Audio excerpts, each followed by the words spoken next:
భద్రత అంశంలో కూడా ప్రతి పౌరుడికి కల్పించాలనేటువంటి ఒక ఆలోచనతోటి ప్రభుత్వాలు ముందుకు పోయినప్పుడు పోలీస్ శాఖ ముందుండి శాంతి భద్రతలను కాపాడడంలో మొదటి ప్రాధాన్యత తీసుకోవడం, ఎక్కడ ఏ సమస్య వచ్చినా ఆ సమస్యను పరిష్కరింప దిశలో పనిచేసేటువంటి కార్యక్రమం. ఏ శాఖకైనా లీవ్ ఉంటుందేమో కానీ పోలీస్ శాఖలో ఎప్పుడు 24 గంటలు కూడా పనిచేస్తూ ప్రజల మధ్యలో ఉండే శాఖ ఏదైనా ఉందంటే అది పోలీస్ శాఖ.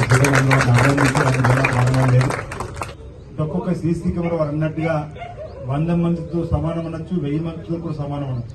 రాబో రోజుల్లో ఈ ప్రాంతంలో శాంతి భద్రతలను కాపాడటంతో పాటు ఈ ప్రాంతంలో ఎవరికి ఏ ఇబ్బంది వచ్చినా నిష్పక్షపాతికంగా ఒకరి వైపే ఉన్నారు అనేటువంటి భావనను సామాన్యుడికి కల్పించకుండా ఉండేలా తగు చర్యలు తీసుకొని న్యాయం వైపు ఒకరున్నా వారికి న్యాయం జరిగే విధంగా చేస్తూ ముందుకు సాగాలని చెప్పిన సందర్భంగా మన పోలీస్ శాఖ సంబంధించిన గౌరవ ఎస్పీ గారికి, గౌరవ డీఎస్పీ, గౌరవ సీఏలకు ఈ సందర్భంగా విజ్ఞప్తి చేస్తూ ప్రభుత్వ భద్రత నడమలో వేములవాడను రాజన్న సిరిసిల్ల జిల్లా తీసుకురావడానికి వచ్చి చేస్తున్న కృషికి మా వైపు నుంచి కూడా అభినందనలు అందజేస్తూ రాబో రోజుల్లో మరింత ఓ నమ్మకాన్ని, పేరు ప్రఖ్యాతులను రాజన్న సిరిసిల్ల జిల్లా పోలీసు సంపాదించుకుని ముందుకు సాగాలని చెప్పి కోరుతూ ముగిస్తున్నాను.